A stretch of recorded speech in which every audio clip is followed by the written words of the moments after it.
Yep.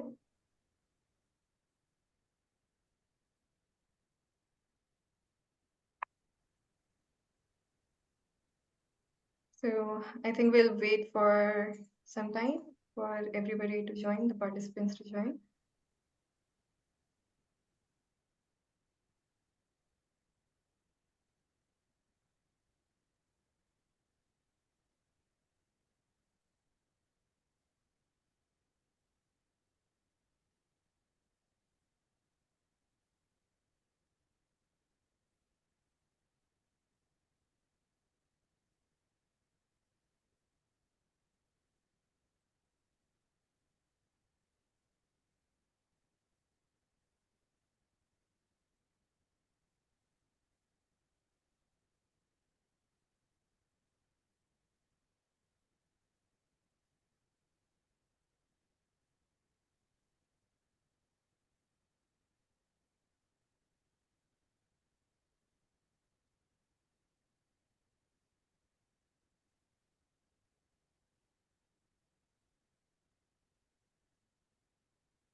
I guess we can wait for another couple of minutes for more participants to join.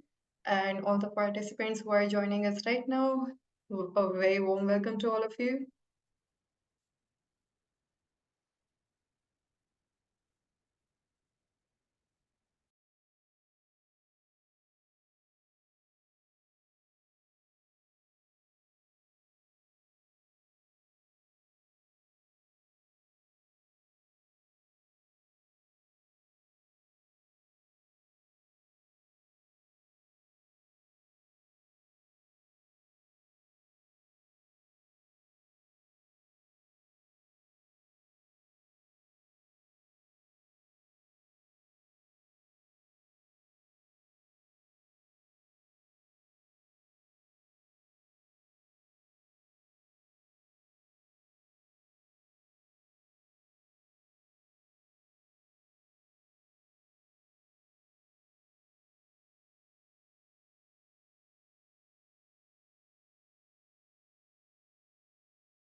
So I think we are in a position to proceed with the event now. So a very good afternoon, everyone. Very warm welcome, especially everyone joining us from the chilly north. So welcome back to those who had joined us last week and welcome everyone who is joining us today. I am Dr. Pragya Chaube, the India Coordinator for the UNESCO Chair in Community-Based Research and Social Responsibility in Higher Education, and I am hosting you today. So before I proceed, here are some housekeeping rules. So the first one is for the panelists, please keep yourself muted if you're not speaking. And secondly, this is for everyone. This event is being recorded and it will be shared on UNESCO Chair's YouTube channel. So I hope we have your permission for this. And the last one is for the audience. So throughout the event, if you have any questions or if you want to interact with the panelists, please put your questions or comments in the Q&A box, in the chat box. and we will take up your questions towards the end of the event. So with this, I think we are ready to move on to the main event. So we are all gathered here today to celebrate the India book launch of Bridging Knowledge Cultures, Rebalancing Power in the Co-Construction of Knowledge. This book, which is edited by Dr. Walter Lepore, alongside UNESCO co-chairs, Dr. Rajesh Tandon and Professor Bud Hall, is a product of a very long and extensive research that was undertaken by UNESCO Chair in collaboration with the Knowledge for Change Consortium. We like to call Knowledge for Change Consortium as K4C as well. Please remember this because I will be using K4C quite a lot during this event. So in a lot of ways, this is a very important book. This is a very seminal book. It highlights the challenges and opportunities of co-constructing knowledge across diverse cultural contexts and different knowledge domains. So through 10 compelling case studies, the researchers for which it was conducted by K4C Hubs, the book offers practical recommendations to overcome these challenges and forge effective collaboration between mainstream research institutions and community groups. So, in today's words, as we grapple with several challenges of our times, as very well articulated in Sustainable Development Goals, the need to bridge multiple knowledge domains become more pertinent and urgent. So, this book is freely available online. We will share the downloadable link in the chat box. There is also a practitioner's manual version for community organizations to help them navigate the dynamics of community university research partnerships. We will also share the link for that as well in the chat box. So today for the event, joining us are our esteemed editors, authors, and partners who have contributed in shaping the narratives within these pages. Also present are our distinguished guests who would provide their expert comments on the book and this pertinent topic towards the end. So without taking up a lot of everyone's time, I will invite Dr. Rajesh Tandon, who is the co-editor of the book, for the opening remarks. Dr. Rajesh Tandon is a recognized leader and practitioner in participatory research and development.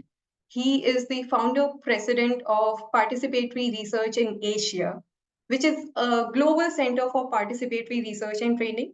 He has been committed to this cause since a very long time. So to give you all an idea, Priya celebrated its 42nd anniversary yesterday. So please feel free to congratulate Dr. Chandan in the chat box. Additionally, Dr. Tandon has been co-chair of the UNESCO Chair in Community-Based Research and Social Responsibility in Higher Education since 2012. This UNESCO Chair aligns with UNESCO's mission to foster knowledge societies globally. There are other several hats that Dr. Tandon dons, but I guess I will stop over here and hand over the floor to him. So Dr. Tandon, please take over. Thank you, Pragya. Thank you. And thank you, colleagues, for joining.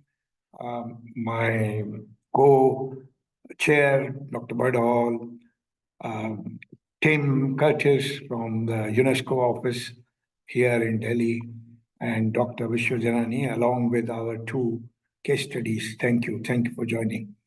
Let's start with the PPT so that we save time.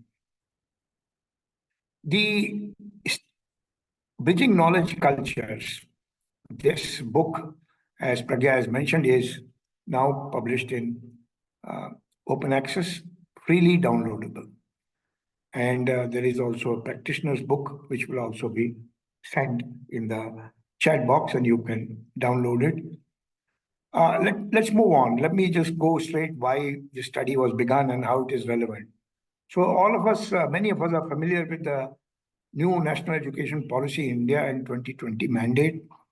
And the policy contains a very significant section on socially responsible teaching and research.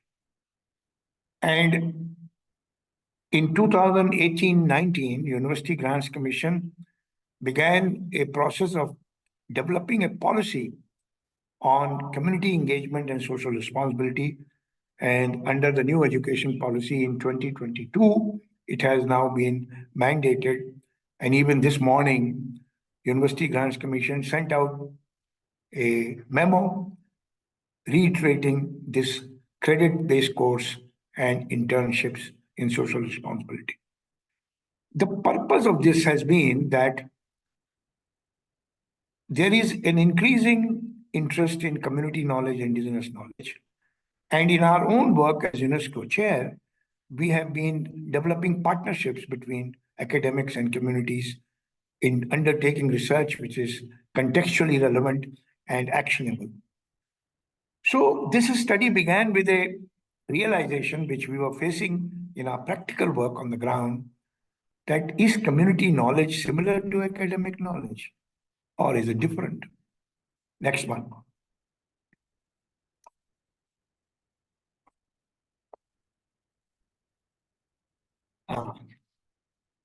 So the question, the key research question was basically, how does community describe and use knowledge, how it is produced, validated, and disseminated, and what are its distinctive features? The question of co-construction was important because if academic institutions have to construct together with communities a knowledge, then how does co-construction bridge different knowledge cultures, one in academia and one in communities? So this study, funded by Social Science and Humanities Research Council of Canada over the past 3.5 years, worked with 10 of our Knowledge for Change hubs who undertook the practical empirical research with their community partners. Next slide, please. The 10 studies obviously contextually selected their relevant themes. So Arusha, Tanzania, Maasai water practices, Durban, South Africa, early childhood development, Gulu, Uganda, indigenous herbal knowledge, Ibage, Colombia, community aqueduct, a sort of aqueduct, sort of water system, Jaipur, India, waste management, Kuala Lumpur, Malaysia, indigenous Orang Asli community, and South Africa, rural health and education, Raipur, India, rural maternal health, Surabaya, Indonesia, with fishing community in Kenjaran, and Victoria, Canada, learning indigenous knowledge. Today, we are happy to have both the Indian case studies presented by our colleagues, the waste management one from Jaipur and rural maternal health from Raipur. You will find all these case studies in different chapters of the book. So, in the process of analyzing this, we found some distinguishing features between what we are calling community knowledge culture and academic knowledge culture. Academic knowledge culture, we are all trained into, we assume it is universal, everybody knows it. But asking the question about community knowledge culture has been quite challenging. Academic knowledge is meant to be operating in the realm of knowledge, producing new knowledge, disseminating knowledge. But community thinks that purpose of knowledge is linked to the main business of life. They need knowledge to lead their lives well. And therefore, their knowledge is pragmatic and normative because they define what kind of life they want to lead. Academic knowledge, many a times, tends to be more conceptually and theoretically driven. Academic knowledge produced through a variety of methods that we are all trained into. But community knowledge seems to be curated through a set of rituals, practices, symbols within the community culture.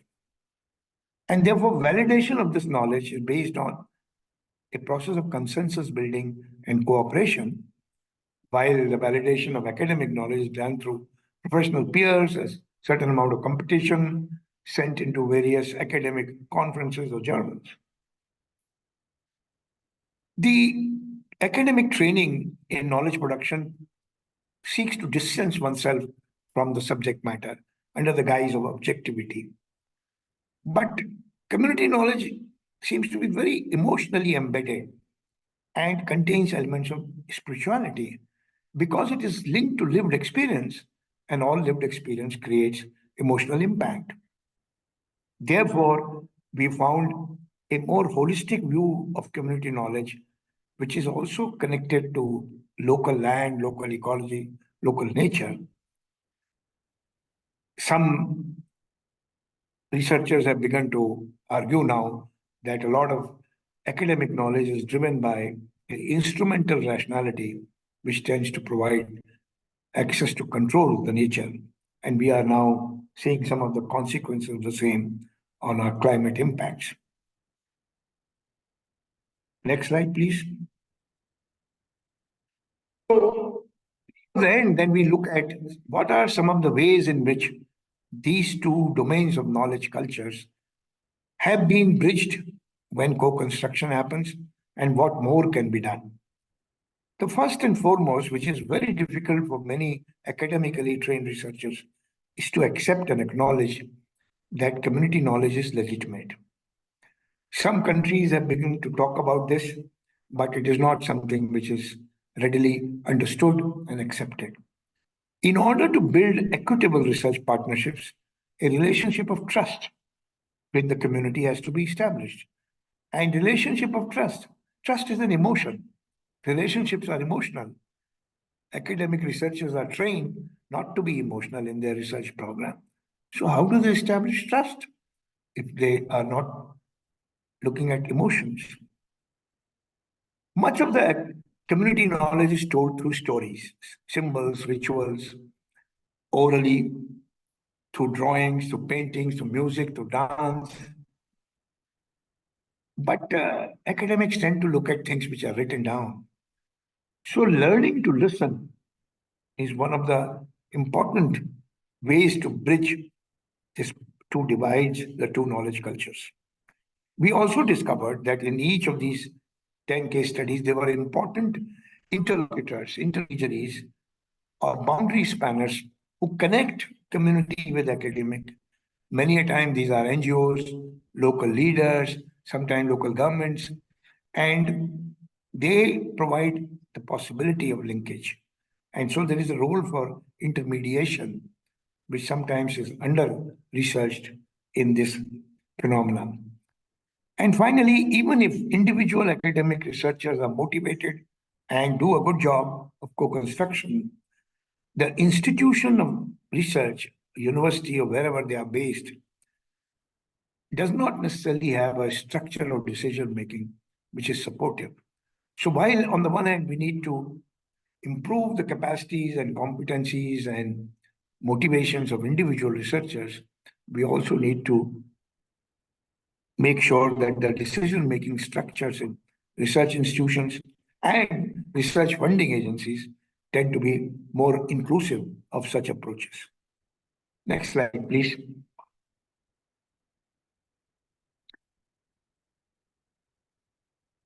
So this is the popular version, and as you can see, the two kinds of bridges are quite different in their culture.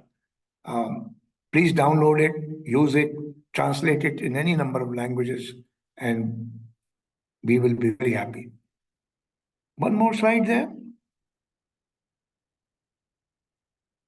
Yeah, just a final comment. The current situation from the studies we have done, even where our partners in K4C were involved, indicates a real imbalance of power relations. Power asymmetry continues, and power resides in the hands of the academic researchers and their institutions. Power of knowledge, power to define what is knowledge, to frame research questions, and to finance the study. Many a times, systematization of community knowledge in co-construction tends to become somewhat unmindful of ethical practices required. Protocols for ownership and co-authorship and future dissemination of a knowledge co-produced seems to be very weak, fuzzy, and not so common and understood by the communities themselves. We are very delighted that in 2021, UNESCO recommendations on open science were unanimously accepted by all member states, including India.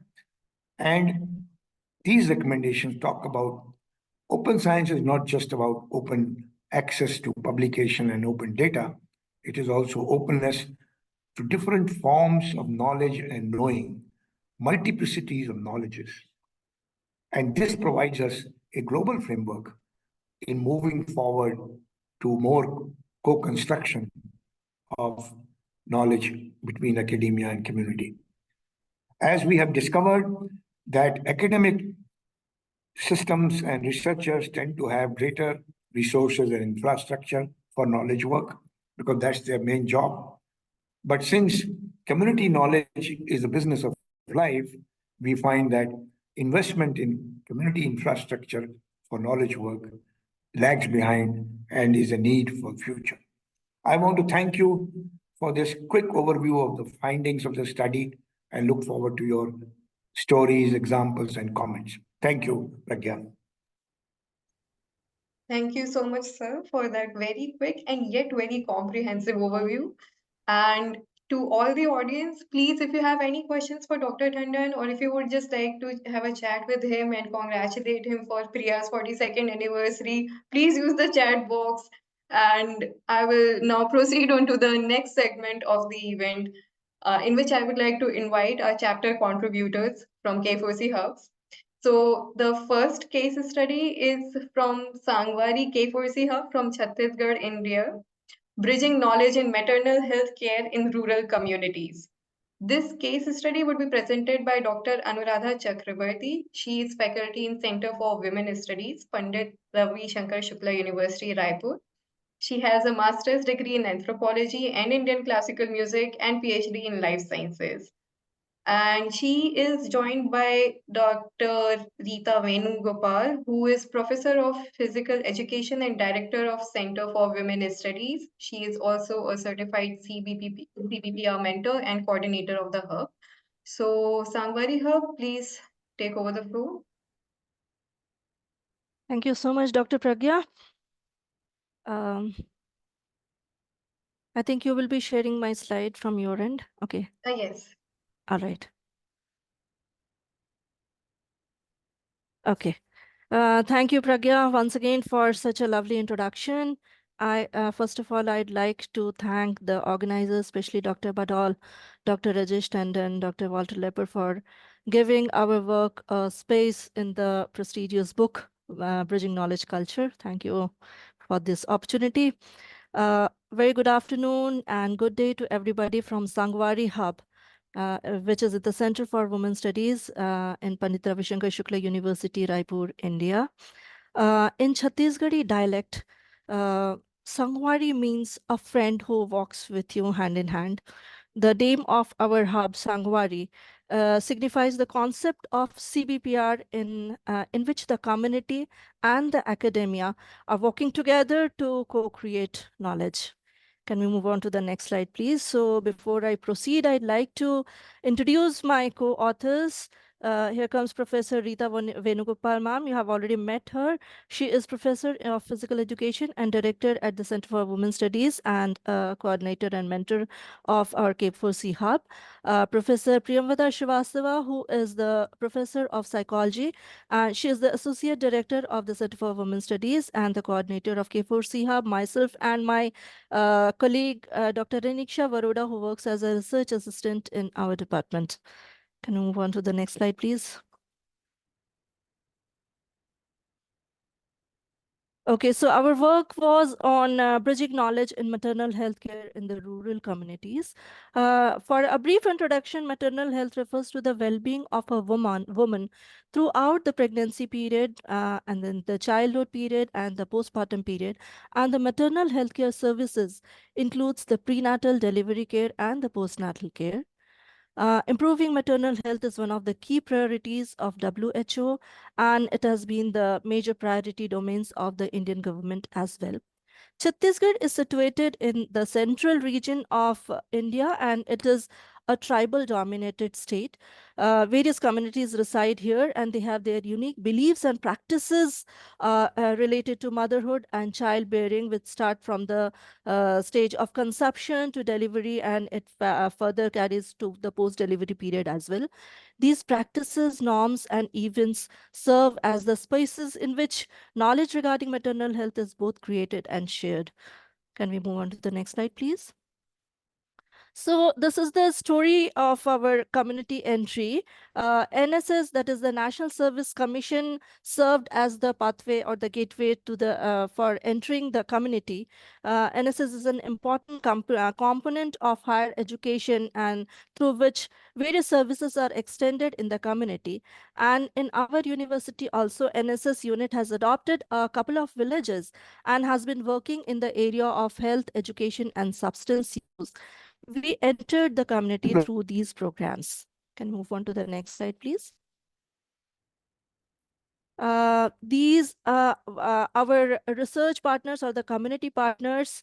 Here is a picture. We have taken a group photo of them. So you can see the village head, who is the sarpanch of the village, the members of the local governing bodies, which is known as the panchayat, and the females who are ladies who are dressed in blue. They are the healthcare workers who are known as the Anganwadi workers, and on the Mitanins. Mitanin, again in Chhattisgarhi language, is the name given to the female friend. There are a few couple of traditional birth attendants, some paramedical staff, the academicians of our university, and the members of the self-help groups. Next slide, please. Our target group for the present study was the women of reproductive age who were pregnant during the time of study or had recently delivered, their mother-in-laws and mothers, their husbands, of course, and the community health care providers and the traditional birth attendants. Next slide, please. For the data collection, we adopted various methods of the CBPR. And here I'd like to mention that the focus group discussion, the storytelling, the art-based methods, it served as a boon to us in collecting so many valuable informations that the community had, that the community possesses and practices throughout the generations, and how they transmit their knowledge to the generations over and over. So these methods, they had really helped us as well as the community members to communicate with each other.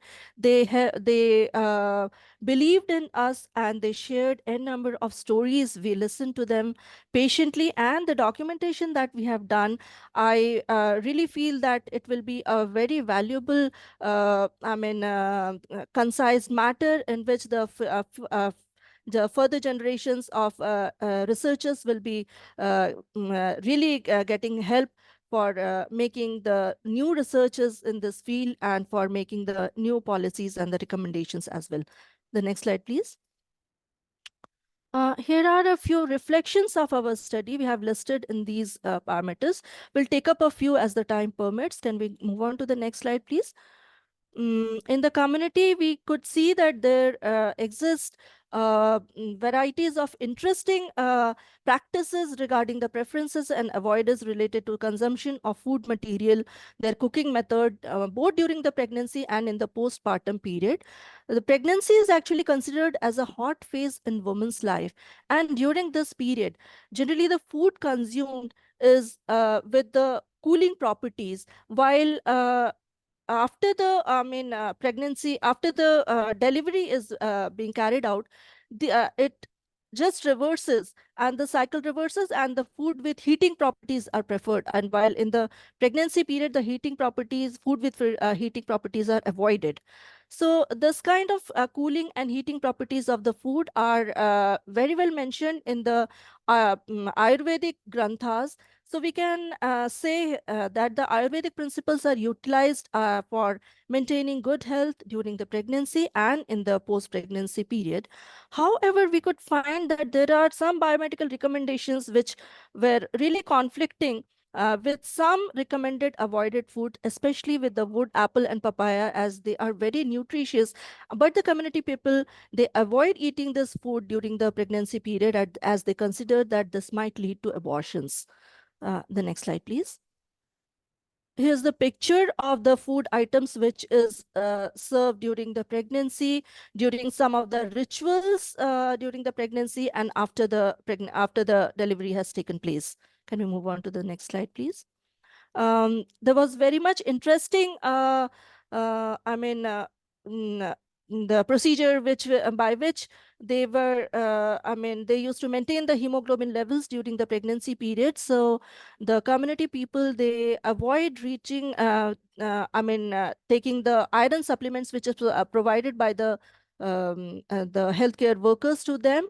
Rather, they prefer eating iron-rich food to maintain their hemoglobin levels during this period. They have a very good practice of cooking in the iron vessels, and it really works to increase their levels of blood during this period. Also, they prefer eating a raw sauce, which is known as chutney, which they prepare by grinding the leaves, fresh leaves of coriander and mint leaves, along with green chilies and sugar and a little bit of jaggery. And this they preferably consume every meal, at least 2 spoons they consume to maintain their hemoglobin level. Regarding the physical activity, they consider that pregnancy is a very normal phase of a woman's life, and they work until the termination of pregnancy. We could find that they have avoidance of eating full belly during the pregnancy period, because they think that the fetus will not get enough space if the mother eats full bellied. And also, this practice leads to, the C-section delivery. So they prefer avoiding eating full belly during the pregnancy period.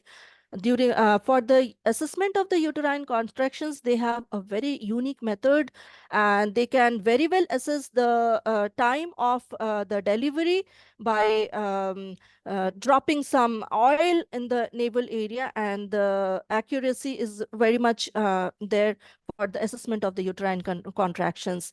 They prepare the special delivery rooms, and they take care of the hygiene of the delivery rooms, especially in the tribal areas. The very unique practice of eating of the sadori laddu, which is also known as the Chhattisa laddu, which is prepared by so many spices, herbs, and these jaggery, the clarified butter, and the kaju kishmish, what it is called. I mean, it is very, very nutritious, and they give at least one laddu to the woman just after the delivery, and it really helps for the healing process after the delivery.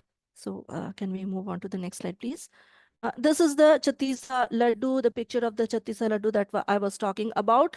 And they also prepare special nuggets made up of lentils, and they use it in a soup form, and they avoid eating much spicy food, both in the pregnancy period as well as in the post-delivery period. And the nuggets that they use along with the drumstick is really nutritious and helps to recover.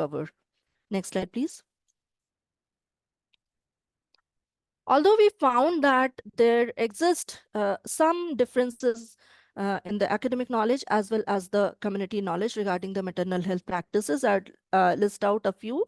The community believes that medical attention is not much required during the pregnancy period. So they generally prefer going to the healthcare centers in the second trimester, or in many cases we saw that people go to for seeking the medical help right at the third trimester. However, the academic knowledge says that yes, early registration and early medical checkup is very much required, just to detect any complications if it exists.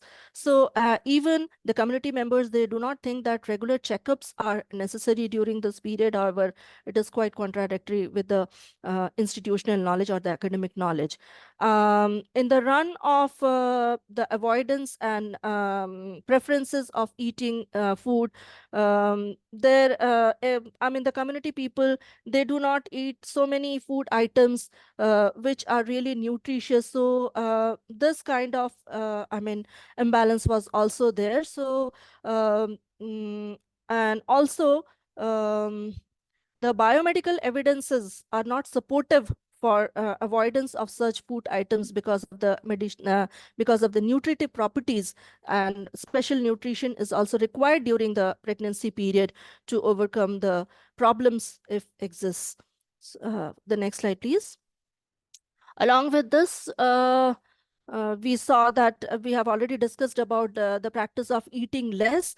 So the institution says that yes, additional requirements of food is really essential for better growth of the fetus and for the strength of mother during this period and after the delivery.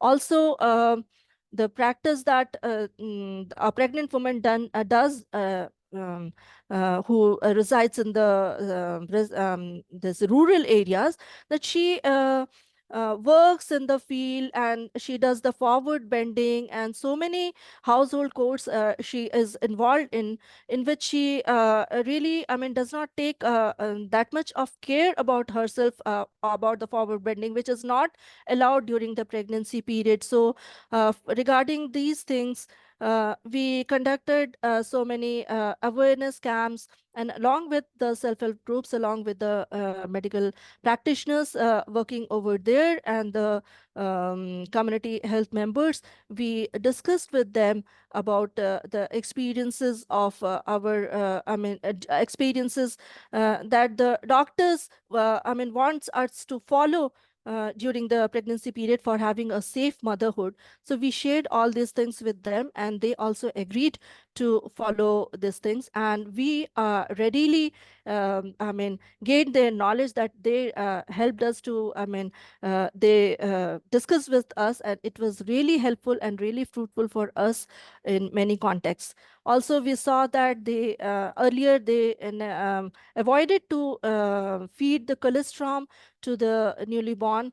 However, with the extensive efforts of the healthcare workers working in the rural areas and in the tribal areas nowadays, they really, are inclined towards feeding the colostrum, which is very, very essential for the newborn baby. And institutional deliveries are also much seen in the rural as well as in the tribal areas. The next slide, please. So in a nutshell, we can say that it was a real unique experience for the Sangawari Hub research team to understand how to work in the rural communities. We were prepared from the very beginning of our work to give recognition to them and to learn from the community. In building partnerships with the community members, we were able to use the community knowledge and the skills to strengthen our understanding of maternal health. And the community members as well as the local governing bodies helped us a lot in getting connected and for building our rapport with them. And the community members also found, they trusted us, and they shared their knowledge with us, and they shared all the informations they with us, and they helped us to document all those informations, and we have compiled all those things for the next generation, and for it is really helpful for people who are working in this area. So we developed the trust, and the study really helped us to co-create knowledge with them. And this is the picture of the of the dissemination of the results that we did in the community. And by this I end my presentation, and it was a real unique experience to work with the community members. Thank you so Thank much. you. Thank you so much. Thank you so much for that presentation, Dr. Anuradha. That was a very interesting presentation. And all the audience members, please, if you have any questions for Dr. Anuradha, please put it in the chat box or the Q&A box. We will take up your questions at the end of the event, towards the end of the event. So with this, we'll like to move on to the next case study. This would be presented by Manipal University Jaipur Hub. It's on understanding community-based management through service learning. The case study would be presented by Dr. Madhura Yadav, Dr. Minali Banerjee, and Ms. Rachna Sharma. Dr. Madhura is a highly accomplished architect planner and currently Dean of Faculty of Design at Manipal University, Jaipur. Dr. Minali Banerjee is an assistant professor in the Department of Economics, School of Humanities and Social Sciences at Manipal University, and also a certified CVPR mentor. Ms. Rachna Sharma is currently working in Mahila Housing Trust, and she has experience of around 10 years in social development sector. So MUJ Hub, please, the floor is yours. Go ahead. Yeah. Thank you, Pragya, for the nice introduction. A very good afternoon and good day to one and all present here. I myself, Dr. Madhura, I am presenting a case study along with my team members, Dr. Minali and Rachna, and Dr. Manish and Dr. Siraj is also there with us as a team member, but today they are not here. So I'll just brief because already Dr. Rajesh Tandon has briefed about this book, and we have taken an issue of waste management for how to bridge the gap between academia and community for knowledge creation. And we have taken three different case studies, like one case study from the slum area, how they manage their waste. Then one case study from the village, 2 villages which are nearby to our university. And one case study we have taken as a neighborhood where the municipal corporation is there and which is managing their waste, and what are the differences between them. So next slide. So basically our objectives are to explore that how community knowledge is created, shared and validated, both in the community and the university. Second is to identify and illustrate the power inequalities that existing between universities and communities. And third is to understand how these existing inequalities between the university and the community setup. So for that, I request Minali to explain the case studies of our chapter. Over to Minali. A very good afternoon, everyone. And my name is Dr. Minali Banerjee, and I'm here to present a part of this case study. So basically, the idea of this case study was to understand the difference in the knowledge generation and knowledge dissemination between the community and the universities. And just a second.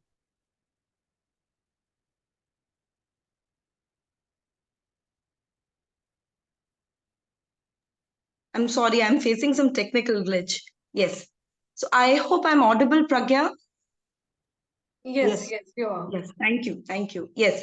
So to understand this, we were pondering on what area can be touched upon to understand what type of knowledge and how the knowledge is generated among the local community people, and how the same thing is being generated in the university.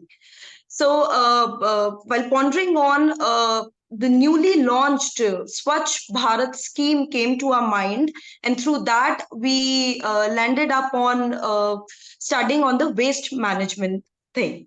So we tried to understand what type of knowledge about waste management is generated in the universities and in the community. So for that, what methodology we adopted is that we took 2 villages that are the nearby villages of Manipal, Thikriya and Sanjriya. They are small villages with approximately 3,000 people living there.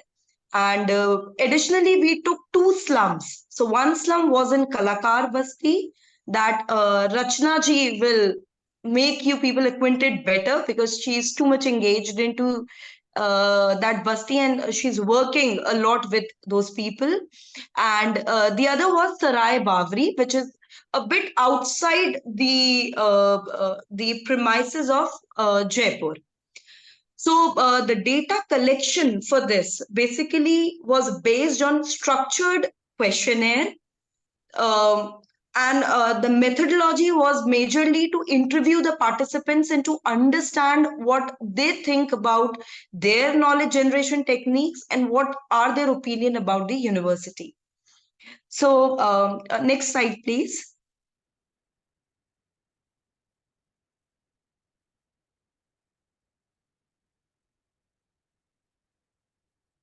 Can I have the next slide, please? Thank you. Thank you. So for this, we all the team members first of all went to the university administrators. So the administrators, academicians within the university, and the academicians and the university people outside Manipal as well. So while talking to them, interviewing them, we were interested to know what they feel about community knowledge. So all the faculty members, all the academicians, they were of the opinion that yes, community does hold, they have a good amount of knowledge embedded into their culture, and they do respect the knowledge those communities have, but at the same time they were concerned about the validity of that knowledge, due to which they said that we cannot officially involve those information or that community knowledge into our curriculum. This is what we concluded from after talking to many of the academicians. Next slide, please. Thank you. Yes. So then after talking and discussing with the administrators, we went on studying about this thing. We went to the field, that is to the community. So we first of all went to Tikri and Sanjaria, that are the nearby villages we have.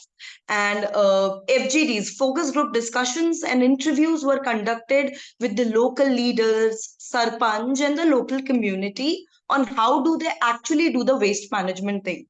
So interestingly, those people are aware about waste management, that yes, if we burn plastic, that is bad for health. If we they also know that the peels and the leftover food and the leftover vegetable peels can be utilized as manure for plantation, can be used as a feed to cattle and cows, and they had a very good system of them. So while asking them how did you came to know about all these waste management systems, so they said that they come from their forefathers. So they have learned from their parents have learned from their parents. So through stories and through daily practices of waste management, they knew this thing. Similarly, we went to Sarai Bavri. They were also of the same opinion that the knowledge generation is within family through from ages, and the families learn this through experiences. Over to you, Rachna ji, to give the glimpses of Kalakar Basti.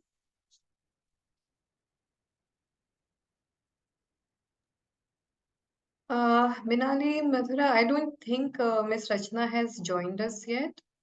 So perhaps you can He continue had with the joined. present. She has joined. She has? Yeah. Wait.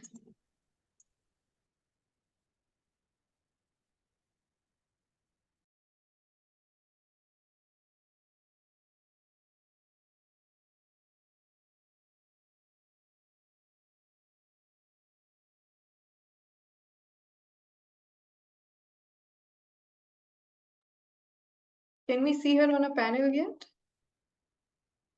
Achha, Minali, you can continue. I think she is facing some issue. Minali? Yes. I'm so sorry for the trouble. I'm facing some technical glitch here. Yeah. So moving on to Kalakar Basti, that's a very interesting basti we went to. with very interesting people and very friendly. In fact, if you look at the photographs we have on the screen, that shows the living standard of those people, that was really very poor. So it was, they didn't have any garbage or waste disposable mechanism. They put the waste anywhere and everywhere they feel like. And interestingly, this is the basti from which Gulabo, the very famous folk dancer of Rajasthan, comes from. And still, if you go to this basti, you will find out that the living standard of people is very poor. And we had very interesting activities with those females of that community. And we are very thankful to Rachna ji and the Mahila Housing Trust, who actually helped us to bridge the gap between the university people and the community people. Because when we went to them, they were very, very uncomfortable with us. And like, they were not interested in answering to our queries. So it is when Rachna ji intervened, somebody who is known to them, who has been working with them, then they started talking to us. So we had this mapping exercise with them to understand what kind of waste management they do. So they were drawing and they were enacting and they were dancing and telling us what culture they follow, what type of waste management they do. And we then also asked them about what do they think about universities can help them. So they concluded that like, they never thought of how can universities can help them here. It is only the government whom they look up to get help in any of the social issues they face. Can you please go to the next slide? Yeah. So just to conclude, we find out that there is too much gap between universities and communities. Universities are they always enjoy their power positions of being academicians, and they think that knowledge can only be validated through books and research articles. Whereas the community, they create and validate their knowledge through experiences and learning from their family. So what is actually required is that the NGOs and the university administration has to take the step ahead to go to the community, talk to them, make them comfortable, and reduce this gap. So that's all. Thank you. Well, thank you so much, MUJ. And that was a very interesting presentation, and I'm pretty sure that a lot of people in the audience would like to actually have a discussion with you on that. So for the audience members, again, please put your questions and comments in the chat box and the Q&A box. And for the panelists, I think there are some questions already there in the Q&A and chat box. You are free to interact with the audience while we are actually proceeding with the event. So with this, we'll quickly move on to the next segment, where we will invite our eminent guest for expert comments. So firstly, I would like to invite Mr. Tim Curtis. On 2nd October 2023, he assumed the position of Director and UNESCO representative for the UNESCO Regional Office in New Delhi. Prior to this appointment, he served from Jan 2016 as the Secretary of UNESCO's 2003 Convention for the Safeguarding of the Intangible Cultural Heritage, overseeing both the statutory and operational dimensions of UNESCO's Global Program for Living Heritage. He has been working in the field of culture, sustainable development in diverse international contexts for over 25 years, of which 20 have been with UNESCO. He served as a UNESCO program specialist for culture in East Africa as well as in Southeast Asia from 2004 until 2016.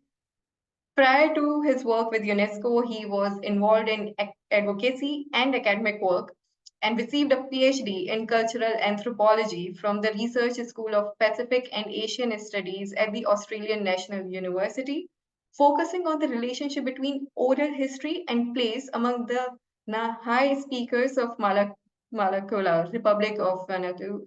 So please forgive me, Dr. Tim, if I mispronounced anything over here, but please correct me as well. And please take the floor. Thank you, No, and thank you. No, your pronunciation was perfect, and I'd like to just start by saying it's a pleasure for me to be here, joining you for the launching of this important publication, Bridging Knowledge Cultures: A Guide for Community Practitioners and Community Organizations, which I understand has been led by the UNESCO Chair in Community-Based Research and Social Responsibility in Higher Education. This is really, first of all, it's wonderful to be here for this launch, and on behalf of UNESCO, I'd like to congratulate all of you who have participated. This is indeed a very important topic and timely topic. We are aware that the 2030 Agenda for Sustainable Development strives to provide all of us, particularly children, youth, and adults, with the right environment for a full realization of our capacities, and part of which is ensuring access to inclusive and quality education, as well as lifelong learning, and as one of the key features that will allow SDGs to be achieved. And I think what's being done here and what's being done by the chair in this publication, the fact that you've also included a practitioner manual, is really an exemplary step towards achieving how we can work together to achieve these goals. If bridging this higher education world with the community knowledge systems is really going to be key for many of us around the world as we try to achieve the SDGs. And I say that because, as we've heard already today, perhaps 20 years ago in UNESCO, we were already working on this idea of community knowledge through a number of programs. Particularly, I'm thinking of the Local and Indigenous Knowledge Systems program in the science sector. And at that stage, it was really focusing a lot on Indigenous and local knowledge systems related to biodiversity conservation, the environment, how to integrate these different knowledge systems, typologies, classification systems into environmental management. But as we've already heard today, the idea now of integrating community-based knowledge into broader policy work has expanded well beyond just the biodiversity issue, which is of course very important. But we heard today about maternal health issues. We heard also about waste management issues. There's important work going on in the area of agricultural diversity and the importance of community-based knowledge, or the realization really that without this community-based knowledge, we are all facing a lot of dangers. So again, I think it's a wonderful event, a wonderful occasion, and congratulations to all of you who have participated. As a UNESCO chair, this is very important. I'll speak a little bit perhaps on my work previous to coming to Delhi, since I'm asked to comment on the world of cultural heritage and how community-based approaches became very important in the world of cultural heritage, notably as we in 2003, UNESCO elaborated a new convention. Many people would have heard about the World Heritage Convention, a new convention which we call the 2003 Convention for Safeguarding Intangible Cultural Heritage, essentially practices, representations, oral traditions, festival events, annual events linked to knowledge of nature and the universe, and so on, craftsmanship, which member states wanted to become recognized as heritage in its own right, alongside buildings, sites, monuments, which is a more traditional form of cultural heritage.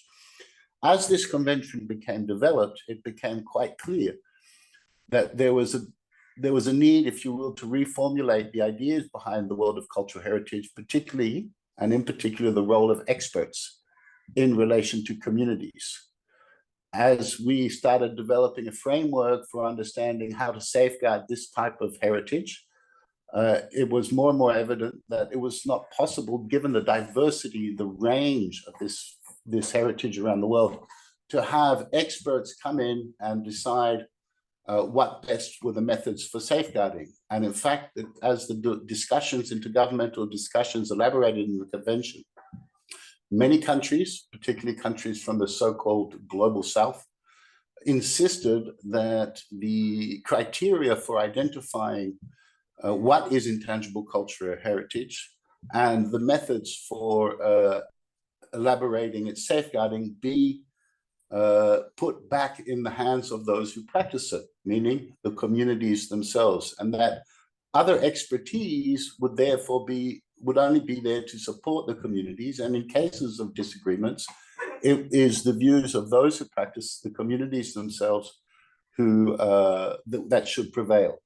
So that really marked a revolution, if you will, in the world of cultural heritage and how cultural heritage, which touches on many disciplines, architecture, archaeology, anthropology, and how cultural heritage would be managed.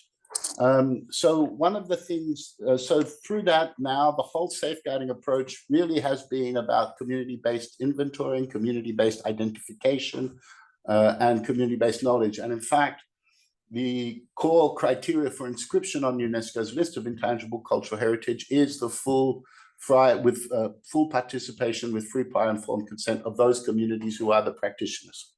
Of course, it raises questions of how to define the community. We won't get into that right now, but I think what we can see through all of this and what comes out with this wonderful publication is that this is an area that is more and more relevant to all of the issues that we face, and that higher education institutions really need to engage on the terms of communities, including acknowledging the power differences in knowledge production that exist and that are there. And that does require, we've heard some, let's say, unsettling or unseating of knowledge structure, of power knowledge structures, we would say, and finding these methodologies for engagement. But the rewards can be very important as we move again to many of the challenges we face: climate change, social inequalities, education, access to information and education for all, and so on. It is really more important to exchange, engage, and we look forward to working with the chairs and our other partners in furthering this agenda. I think this publication is a wonderful example. I'm going to type in the chat a link to a tool we developed in the Intangible Cultural Heritage Program, which links these various forms of living heritage to each of the SDGs. There's some 700 inscribed elements of living heritage, and we've done a mapping, an interactive mapping, and you can go and see it.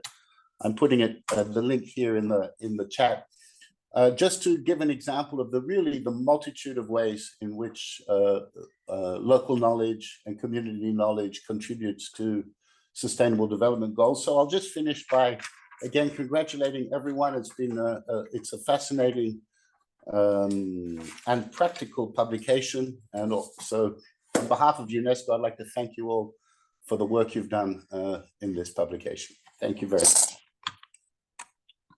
Thank you so much, Dr. Curtis. I mean, thank you for giving us that, that comprehensive overview of what is happening within UNESCO, and for all the support that UNESCO has been giving to the UNESCO chairs all these years.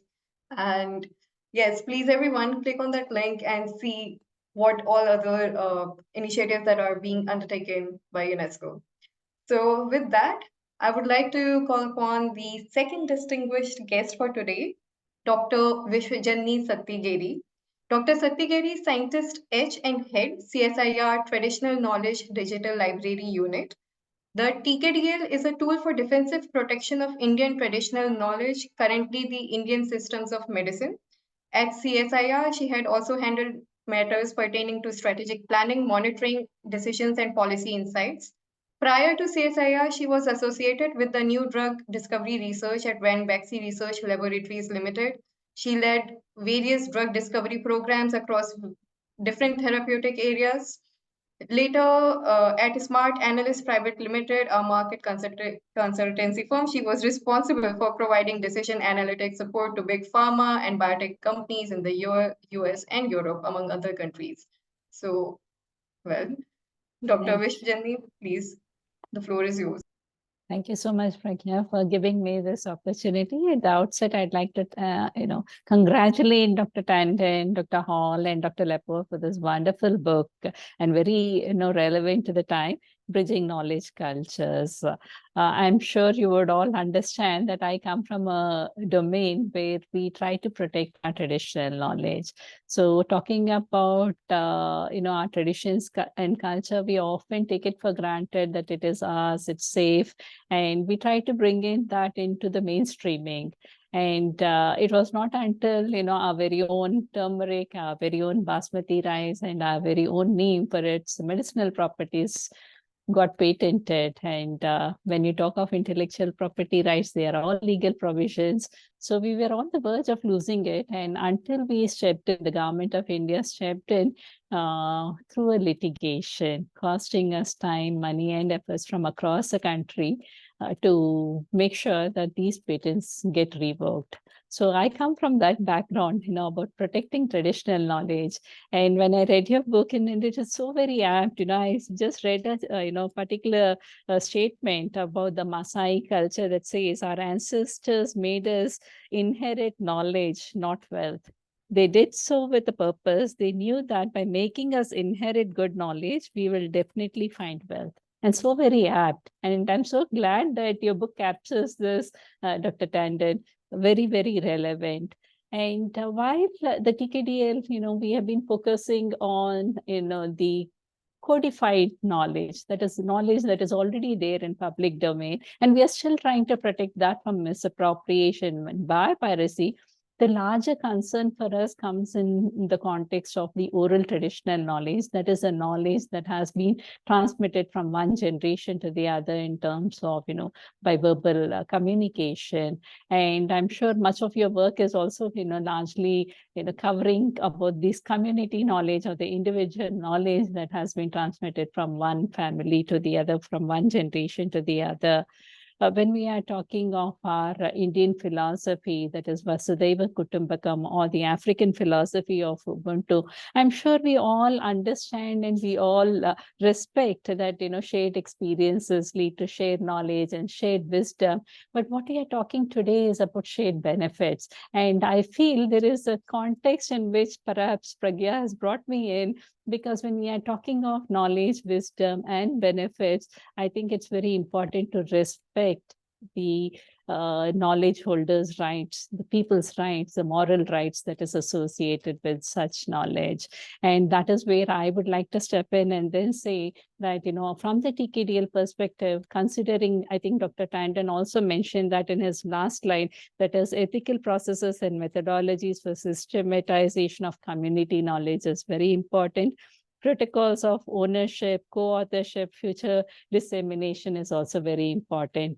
Dr. Tandon, you would be pleased to know that the TKDL, we are working on a guidance document on working and handling with such knowledge. And the 3 cardinal principles that we are recommending for everyone to follow.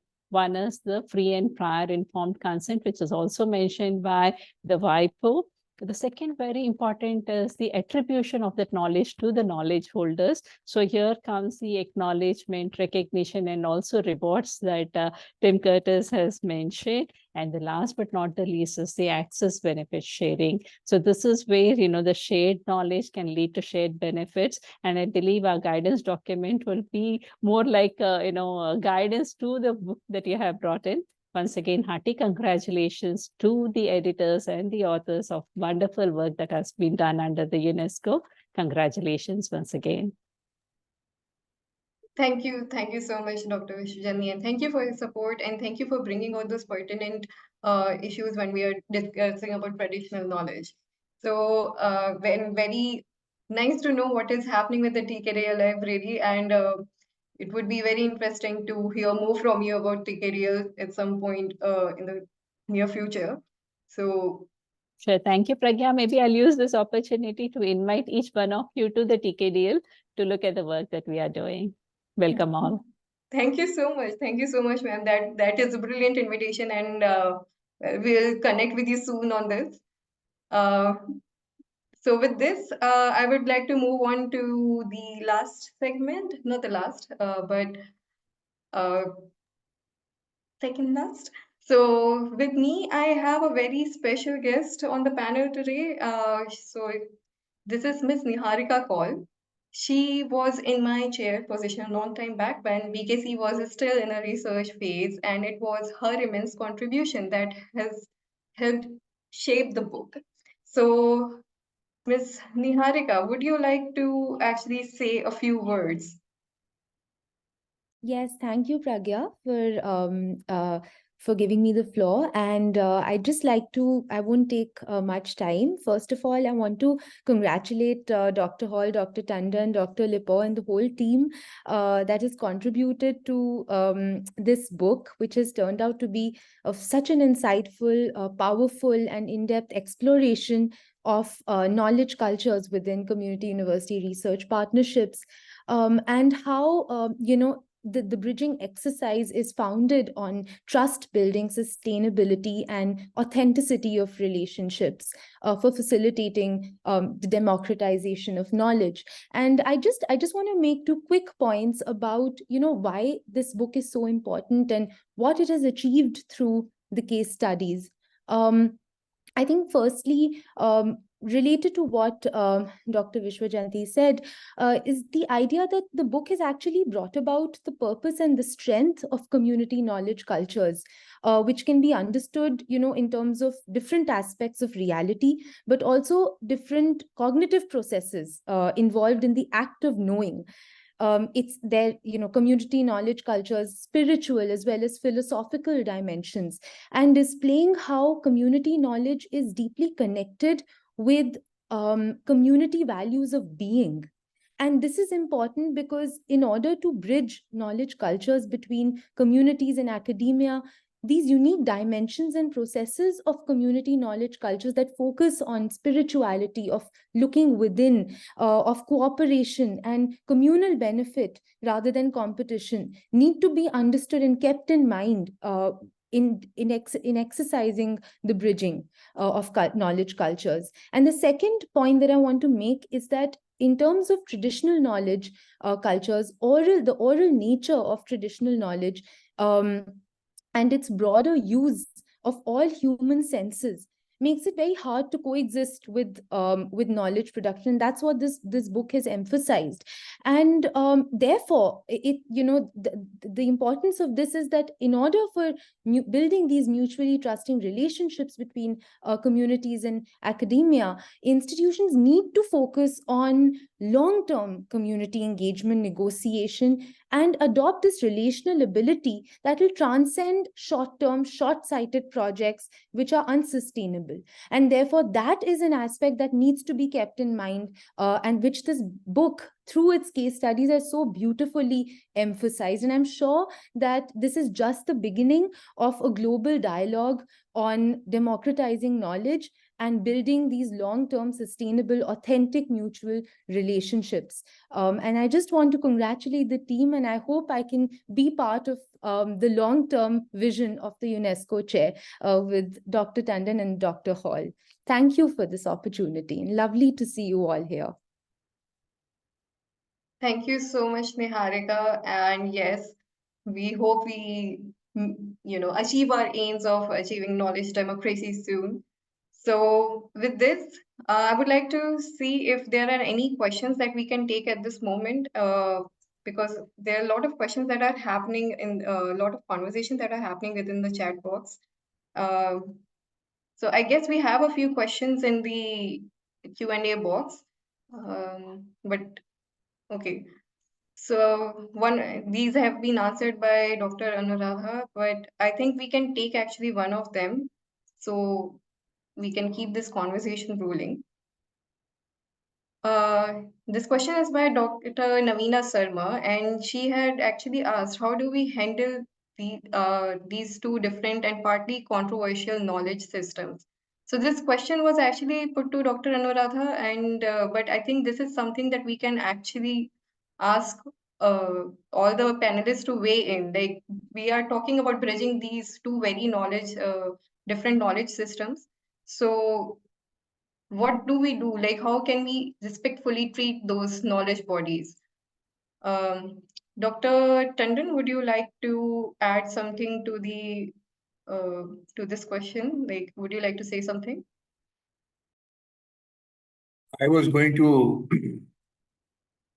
defer this question to my senior colleague, but because this is an important question and people like him have struggled with it much more than people like me, because he is in the heart of the academic world. How do you get academia to come to terms with the differences? Because still funding of research and recognition of knowledge is academic. So I also want to listen to his observations to the book.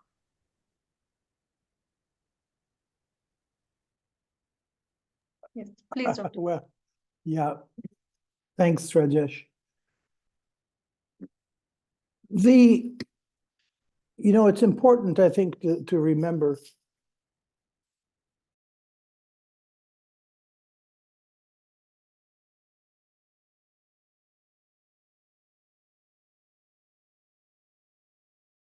sorry, I've got people here in the room. So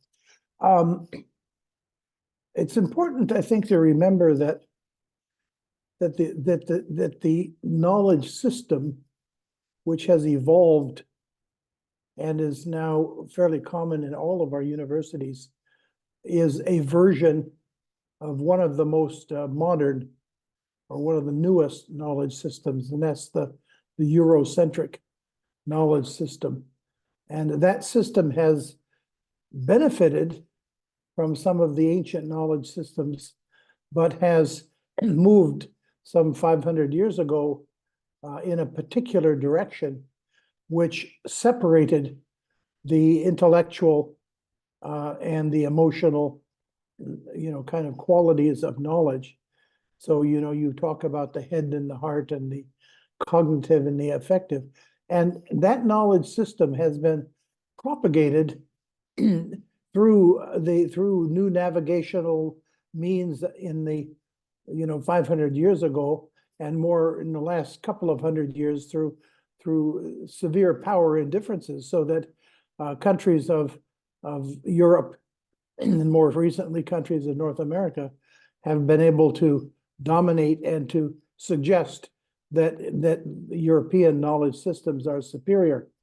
So it's been a long time. The universities are medieval institutions. They have survived all kinds of attempts to modify them and shape them and transform them. And it's not going to be, it's going to take more than even a good book or even a good encyclopedia to make the transformation. But having said that, I think that we have reached, when I say we, I mean, people all over the world are feeling that this is a very special time historically. It's a ecologically, the planet is at risk. The number of, the spread of polarization and hatred has reached a level that is becoming intolerable. The persistence of gender violence, the audacity of global capital to have 10 people who have most of the wealth in the world, are things which have caught the attention of so many people. And people who are knowledge workers in the universities are aware. And so there's more interest, as Tim has said, and as all of your case studies said, there's more interest in other knowledge ways of knowing, in multiplicities of knowledge construction, than at any point that I've seen in my 50 years of working in the academy. So I really do think that we're at a turning point, and each of the work, from the Sangawari hub and the Manipal hub, that work that you are doing, the more visibility that you can give to that work within your institutions, the more conversations you can encourage around that kind of work, the more visibility that the work on the the TCDL, which we just heard interestingly, or the work that Tim has been doing on intangible, we need the more conversations that we can be having, it's going to accelerate the pace of change in higher education. And I really believe there's no turning back. We are in a transition to a new culture of knowledge. We call it knowledge democracy. Other people call it knowledge equity, decolonization, whatever you call it. We're in a transition, and it is going to happen. Thank you so much, Professor Hall, for a very detailed answer, and I hope, Navina, that answers your question. Well, with this, I would actually give a proper detailed introduction of Professor Bud Hall and invite him for his closing thoughts. Please, Professor Hall, let me do this. Let me have the honor to introduce you to all the panelists and audience. He is Professor Emeritus with the School of Public Administration, University of Victoria, Canada, and co-chair of the Canada leg of the UNESCO Chair. He was former Dean of Faculty of Education at UVic of the Adult Education Department of the University of Toronto and Secretary General of the International Council for Adult Education.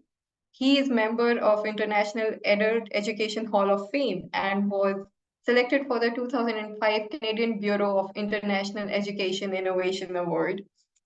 So, Professor Hall, I mean, we have already heard a bit from you, but can you please give us some closing remarks for the session too? Thanks, Pragya. I'll also add that at 2 times during my work with the International Council for Adult Education, the International Council went bankrupt and I had to go on unemployment. And my first term as Dean of Education at the University of Victoria, I was voted out of office for being too progressive. So I need a counter CV to tell you all of the failures that I've had in my life. What I wanted to say, I mean, a couple of things. One is an honor. This is the India launch. We've had other launches, and there'll be other launches in Europe, North America. But India has been, for me, I've been influenced by Indian, intellectual thought and Indian poetry and culture for over 50 years. So it's very special for me. And many of you, I see my long time, friend and mentor, Lalita Ramdas, who's on this, who's been listening in, and it's a real honor to be in a program with her. Of course, you know that Rajesh and I have worked together for some 47 years. So it's a special, this is a special occasion. We're talking about, and I'll just continue on with the challenge, or with the fun, the joy of transforming higher education culture. We're talking about the transformation, as I mentioned, of medieval institutions into institutions which will engage properly, in a democratic way with the knowledge, all of the knowledge of the world. And if you think about diversity and biodiversity, when we think about ecological health, we know that the more biodiversity, the more plants and insects and animals and life, the healthier the environment. So with epistemological diversity, the more we can draw on the diverse knowledge systems, of which they are, as diverse and as numerous as biodiversity, the healthier we're going to be. So that's our goal. The goal, this is, what we're calling knowledge democracy. The goal is to be able to interact, contribute to, benefit from, live, dance, love, and be joyful within the entire universe of knowledge, and all of that means, and it means a knowledge which is intimately, spiritually, physically connected to the earth itself. So what has to happen in our universities? So the conversation that we're having now is bridging knowledge cultures. And this is a great first step. But we also need to think about transforming policies. We have to transform the policies, national policies, and India has been doing through the work that Rajesh and his colleagues have been doing over the last couple of years with the University Grants Commission, introducing these ideas to all of the public funded universities in India. In other jurisdictions of the world are doing the same. That's an important step. We have to have policies within our universities because what we know is that it's very easy, it's not easy, but it's satisfying to have policies at a national or an international level. But but translating that into the universities themselves is a very difficult job. Universities run, on their own, kind of academic bureaucracy, and they are shaped by the disciplinary structures as much by, any kind of the will or the determination of the leadership. And those things are difficult to change. We need to be having conversations. We really need to have many, many, many more conversations, between the community sector and universities. Should we have more community scholars, as part of university? I mean, paid for. I don't mean you get a guest lecturer who comes in and gets an honorarium, but is there a space in higher education for community scholars alongside of academically trained scholars? What about the measurement, and what about career advancement?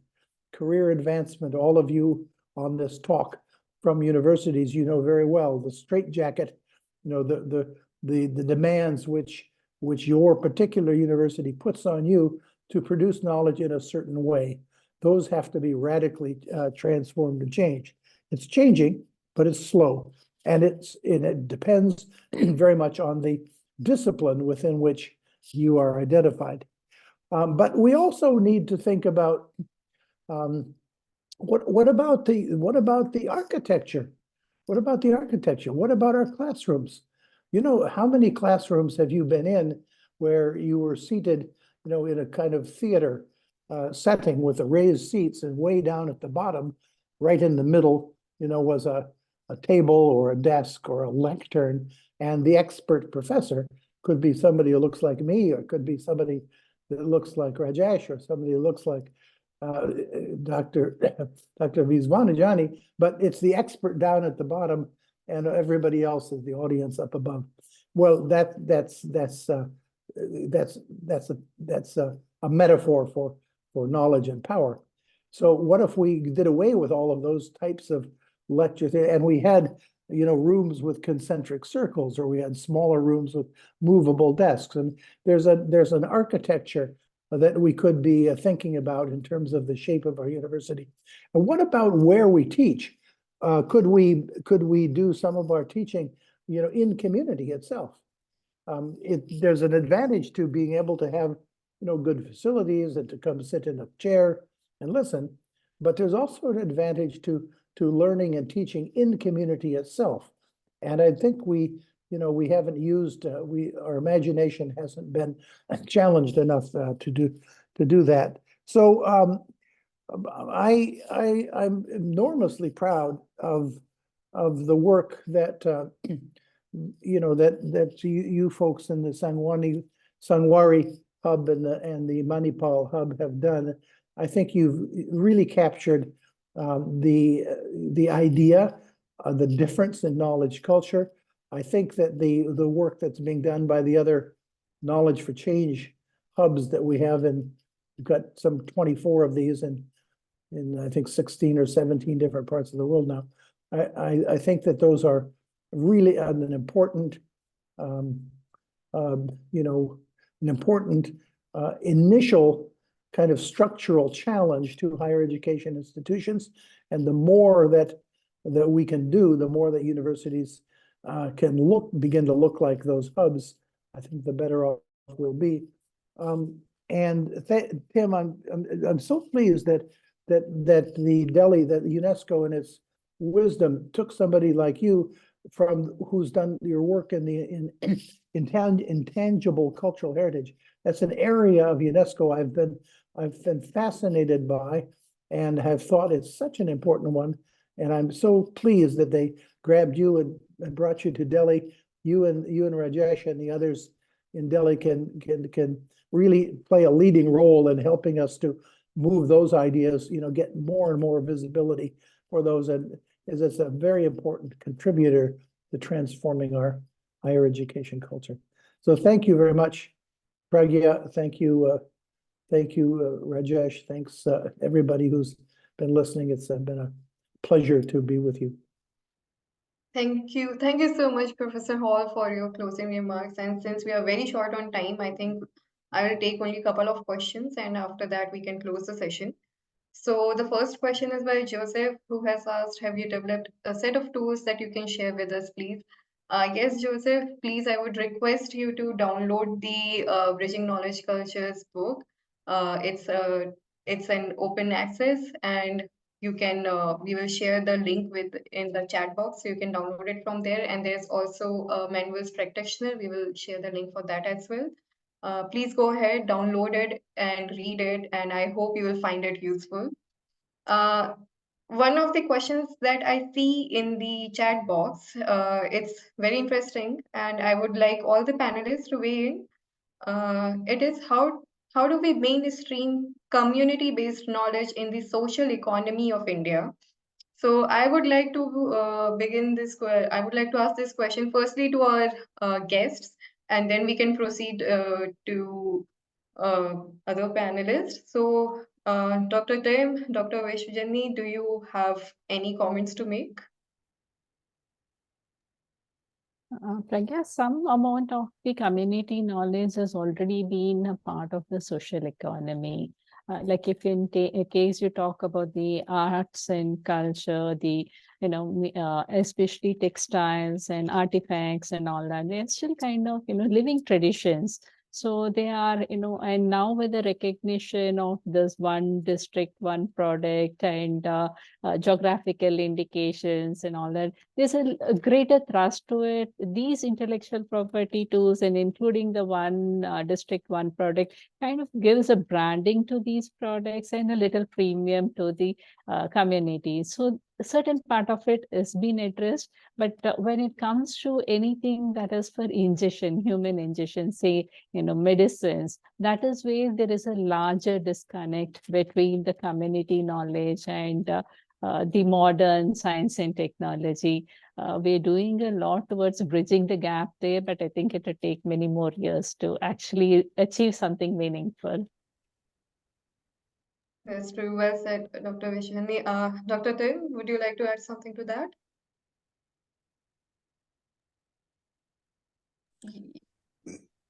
Well, I hesitate to get into this because I don't feel I've been here long enough to comment precisely on that, except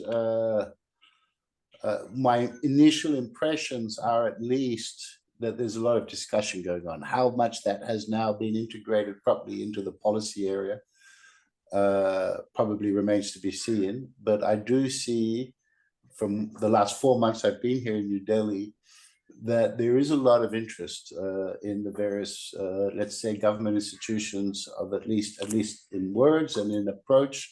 It is starting to get on the radar in a sense that to me seems encouraging, but I take note of those who are more familiar.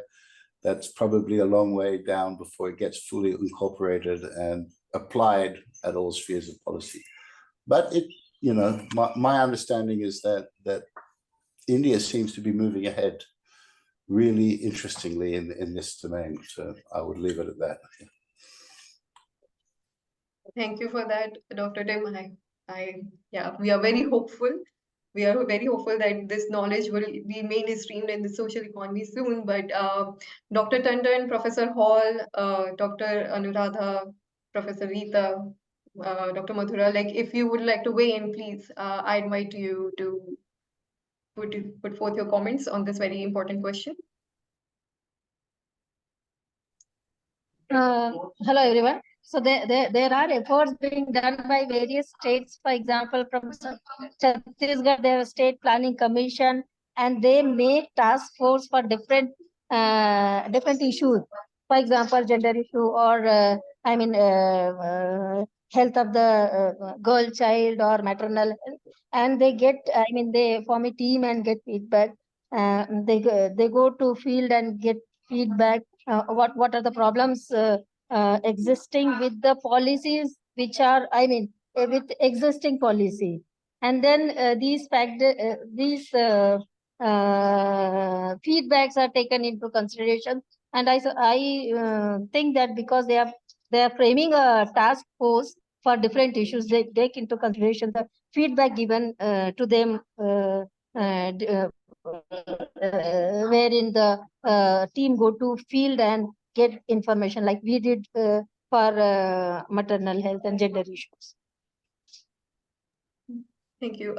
Dr. Tandon, would you like to say something? Would you like to add something?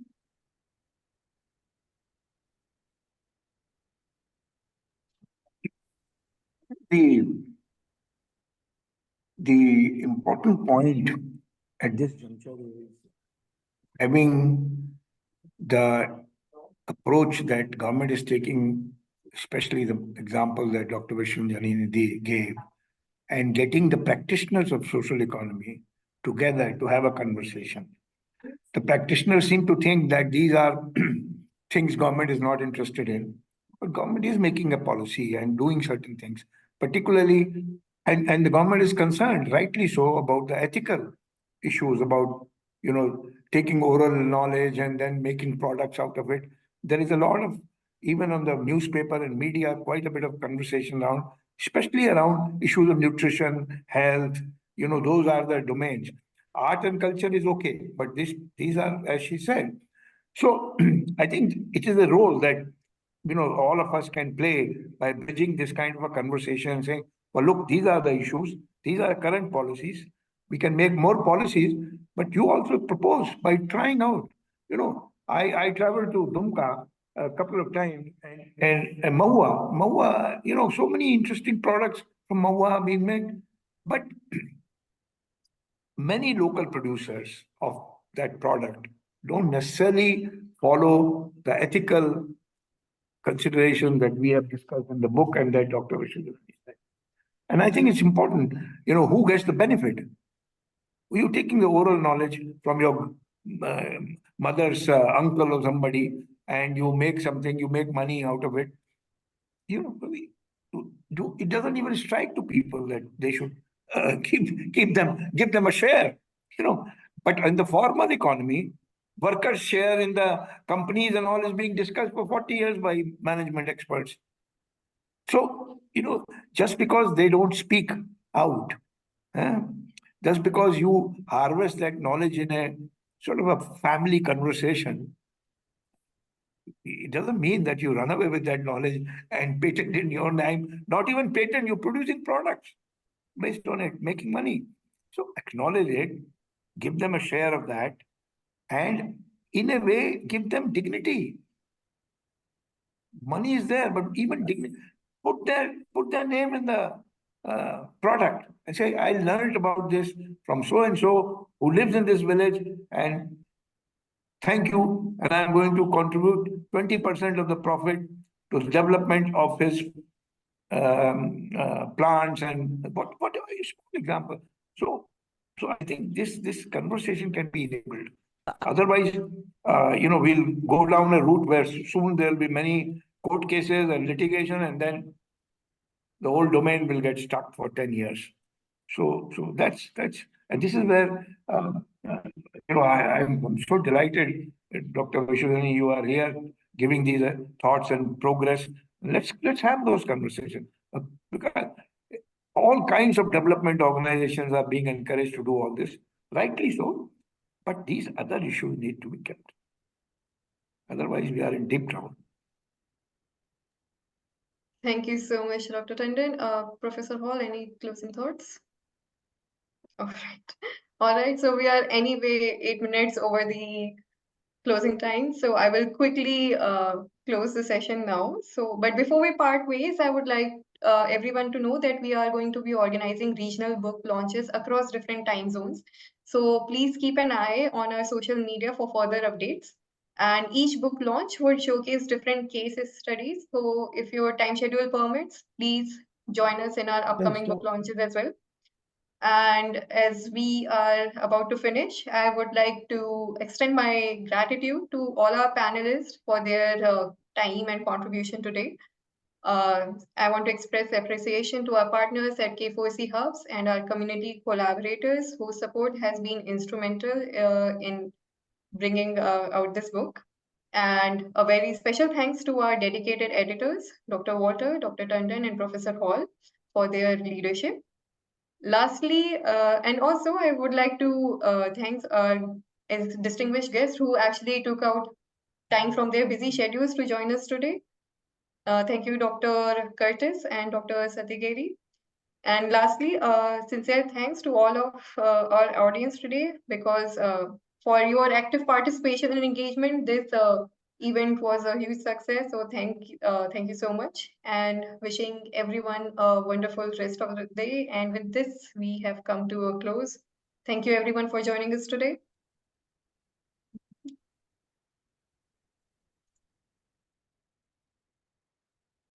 Thank you so much. Nice meeting all of you. Thank you. Thank you Thank so you. much. Same here. Thank you. Thank you, Bye-bye. Pragya, also. Bye. Thank you. Bye. Thank you. We'll be meeting Keep in again. touch, Dr. Tandon. Yeah. Bye. Yes, definitely. Sure. Bye.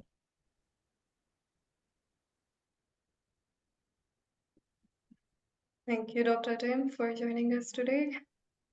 And I introduced you as Dr. Tim to everybody. That's all right.